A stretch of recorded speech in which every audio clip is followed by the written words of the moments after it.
కృష్ణా బేసిన్లో నీటి నిల్వలు అడుగంటిపోతున్నాయి.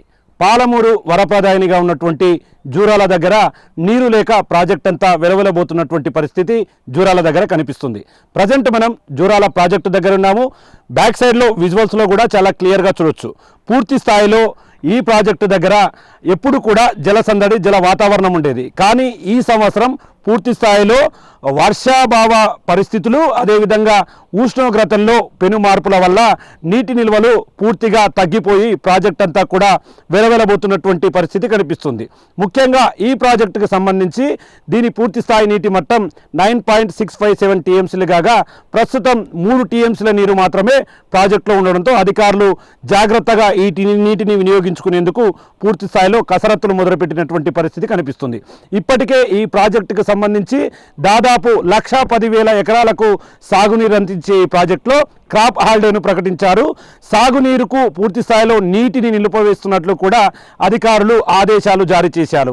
మిగిలిన 3 టీఎంసీల వాటర్ను తాగునీరుకు వాడుకునేందుకు అధికారులు పూర్తి స్థాయిలో జాగ్రత్తలు తీసుకుంటున్నటువంటి పరిస్థితి కనిపిస్తుంది.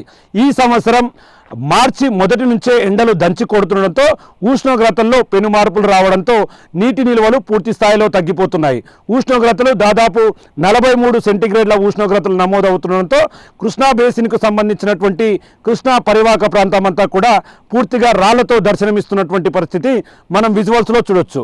క్లియర్గా ఈ కృష్ణా బేసిన్కు సంబంధించి భీమా, నెట్టెంపాడు, కోయిల్ సాగర్ ఈ ప్రాజెక్టులన్నీ కూడా ఇప్పటికే నీటి నిల్వలు లేకుండా అడుగంటిపోయినటువంటి పరిస్థితి కనిపిస్తుంది. ముఖ్యంగా ఎగువన ఉన్నటువంటి ఆల్మట్టి, నారాయణపూర్ డ్యాములలో ప్రజెంటు నీటి నిల్వలు కూడా క్రమంగా తగ్గుతుండడంతో అధికారులు అయితే పూర్తి స్థాయిలో జాగ్రత్తలు తీసుకొని ఆ నీటిని సక్రమంగా వినియోగించుకునేందుకైతే ముందుకు అడుగులు వేస్తున్నారు. ముఖ్యంగా ఎగువన ఉన్నటువంటి ఆల్మట్టి డ్యాంకు సంబంధించి 130 టీఎంసీల సామర్థ్యం కాగా ప్రస్తుతం అది 40 టీఎంసీల వాటర్తో కనిపిస్తుంది. మరి ముఖ్యంగా నారాయణపూర్కు సంబంధించి నారాయణపూర్లో 37 టీఎంసీల సామర్థ్యం కలిగింది. కానీ అక్కడ ప్రస్తుతం మాత్రం 21 టీఎంసీలు మాత్రమే ఉండడంతో అక్కడ కూడా అధికారులు పూర్తి స్థాయిలో తగు జాగ్రత్తలు తీసుకుంటూ ఈ ఎండాకాలంలో ఎట్లాంటి ఇబ్బందులు రాకుండా చూస్తున్నటువంటి పరిస్థితి కనిపిస్తుంది. ముఖ్యంగా జూరాల దిగువన ఉన్నటువంటి శ్రీశైలం ప్రాజెక్టు దగ్గర కూడా అదే పరిస్థితి కొనసాగుతుంది. శ్రీశైలం పూర్తి స్థాయి నీటి మట్టం 215 టీఎంసీలు కాగా ప్రస్తుతం అది 34 టీఎంసీలుగా కూడా కొనసాగుతుంది. ఎటు చూసినా కూడా పూర్తిగా ఎండలు దంచి కొడుతుండడం, ప్రధానంగా ఉష్ణోగ్రతల్లో పెను మార్పులు చోటు చేసుకోవడంతో ఉమ్మడి పాలమూరు జిల్లాకు సంబంధించినటువంటి అన్నదాత తీవ్ర ఇబ్బందులు ఎదుర్కొంటున్నటువంటి పరిస్థితి కనిపిస్తుంది. ఇప్పటికే జూరాల ప్రాజెక్టుకు సంబంధించి ప్రాజెక్టు కింద ఉన్నటువంటి ఆయకట్టుదారులంతా కూడా ఆయకట్టుకు పూర్తి స్థాయిలో నీటిని నిలిపివేస్తున్నామంటూ అధికారులు క్రాప్ హాలిడేను ప్రకటించినటువంటి పరిస్థితి జూరాల ప్రాజెక్టు దగ్గర కనిపిస్తుంది.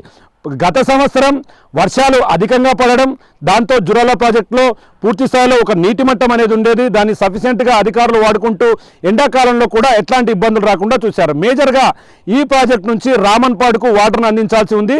రామన్పాడు నుంచి తాగునీటి అవసరాలకు ఎక్కువగా ఉమ్మడి జిల్లాకు సంబంధించే కాకుండా హైదరాబాద్ ప్రాంతాలకు కూడా తాగునీరును ఇక్కడి నుంచే తీసుకువెళ్లే పరిస్థితి కనిపిస్తుంది. కానీ ఈసారి వాటర్ లేకపోవడంతో జూరాల ప్రాజెక్టుకు ఎగువన ఉన్నటువంటి ఆల్మట్టి, నారాయణపూర్ డ్యాంల ఆల్మట్టి డ్యాంకు సంబంధించి కర్ణాటక ప్రభుత్వంతో ఇక్కడ ఉన్నటువంటి ప్రభుత్వం మాట్లాడి అక్కడి నుంచి ఒక 5 టీఎంసీల వాటర్ను తాగునీరుకు తెచ్చుకునేందుకైతే అధికారులు ప్రతిపాదనలు ప్రభుత్వానికి పంపినటువంటి పరిస్థితి కనిపిస్తుంది.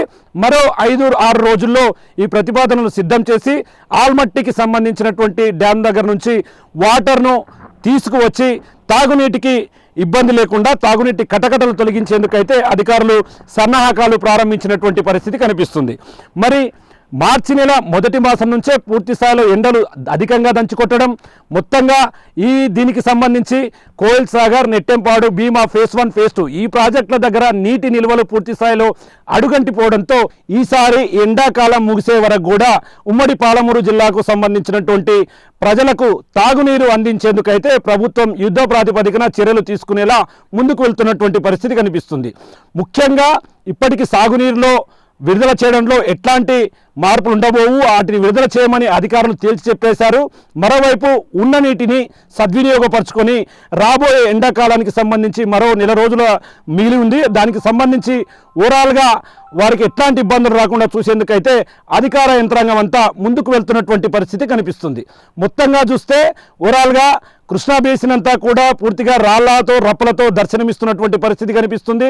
మరో 2 నెలల పరిస్థితి ఇదే విధంగా ఉండొచ్చు అని చెప్పి అధికారులు అంచనా వేస్తున్నప్పటికీ సకాలంలో వర్షాలు వస్తే మాత్రం ఈ పరిస్థితుల నుంచి బయటపడి పూర్తి స్థాయిలో సాగునీరుకు తాగునీరుకు ఇబ్బందులు తొలగించే విధంగా ఉంటుందని చెప్పి కూడా అధికారులు వెల్లడిస్తున్నటువంటి పరిస్థితి ఇక్కడ కనిపిస్తుంది. ఇది జూరాల దగ్గర ప్రస్తుతం ఉన్నటువంటి లేటెస్ట్ అప్డేట్. కెమెరా పర్సన్ నగేష్తో Shankar Goud, big TV, Jurala project నుండి.